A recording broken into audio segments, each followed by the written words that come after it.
venceu, mas não convenceu, tá? Porque passou sufoco pro lanterna do campeonato. Gente, os 3 pontos, eles são mais importantes do que qualquer coisa. Mas o Vasco não convenceu. O Vasco passou o sufoco para um time já rebaixado, para o lanterna do campeonato. Isso pra mim é inadmissível. E só passou esse sufoco por causa do senhor Fernando Diniz. E eu reafirmo aqui, sou fora Diniz, porque ele é um teimoso. A gente tinha 2 reforços para esse jogo. Um deles não entrou. O outro entrou numa posição que não é dele. Ele não mexeu. Ele viu o Vasco se perder totalmente em campo e não mexeu. E quando mexeu, optou pelas piores mudanças possíveis. No final das contas, são os 3 pontos que importam. E graças a Deus, estamos fora da zona. Vamos ficar aí 11 dias mais ou menos, né? Enfim, um pouco mais de uma semana sem jogo por causa da data FIFA, então é o período para treinar, para ajustar, e aí a gente já volta no jogo contra o Botafogo na Copa do Brasil. E eu acho que hoje, baseado mais no primeiro tempo, dá pra pensar que o Vasco tem totais chances de passar do Botafogo.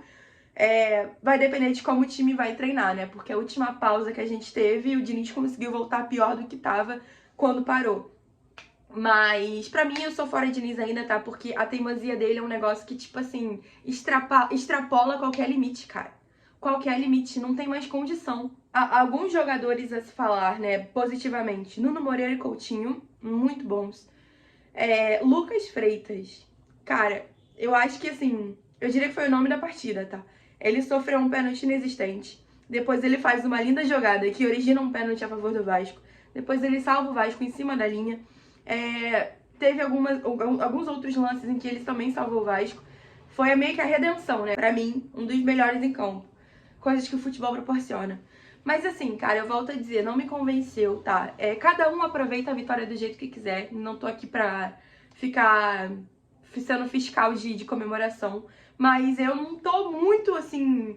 Tô aliviada porque fora da zona, 3 pontos mega importantes, mas...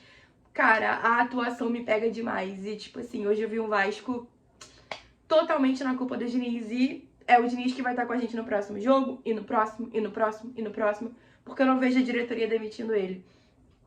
E é aguentar essa teimosia, essas substituições erradas, esse apreço com os jogadores que eu não entendo. Por que não tirou o Verratti antes pra colocar o David, pra dar mais velocidade pro jogo? O Verratti terminou em campo brigando com o Léo Jardim ainda por cima. Até acho que o Verratti tem um ponto nessa questão, mas assim, era pra ele ter saído antes. Diniz deixou ele até o final. Deixou o Hugo Moura amarelado, não colocou o Robert Renan, o nosso reforço. Vai fazer a estreia do Robert quando? No mata-mata contra o Botafogo, com o Vasco tendo que reverter o placar na casa do adversário, no campo sintético? Colocou o Matheus França numa posição que não é dele. Entrou com o Lucas Oliveira, queimou uma substituição para nada.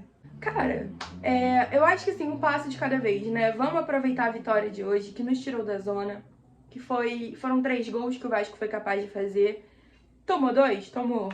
Mas, enfim, vamos tentar pensar nas partes ruins do jogo, que são muitas, na live de amanhã, às 8 horas da noite, já sabe, né? Aqui no canal.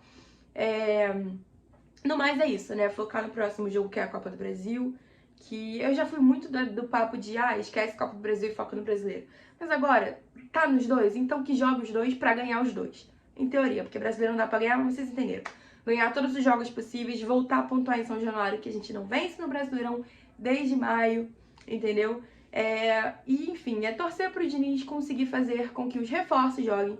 Porque eu tô falando, se o Diniz não fizer milagre agora, com quem chegou, a culpa é exclusivamente dele.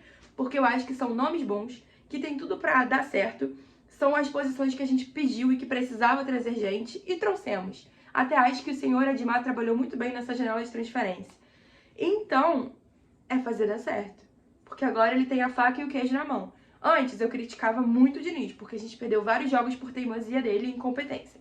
Mas muitos jogos a gente também perdeu por falta de elenco, por falhas individuais, por um elenco incompatível com o estilo do Diniz, mas agora os jogadores são compatíveis. Então tem que fazer dar certo, não tem mais desculpa. É isso. 3 pontos importantíssimos fora de casa. Aproveitar isso e amanhã também na live para falar mais um pouco sobre esse jogo. pontos positivos, negativos, projetar o próximo jogo contra o Botafogo e conto com a presença de vocês, tá? Se inscreve aqui no canal e deixa o like.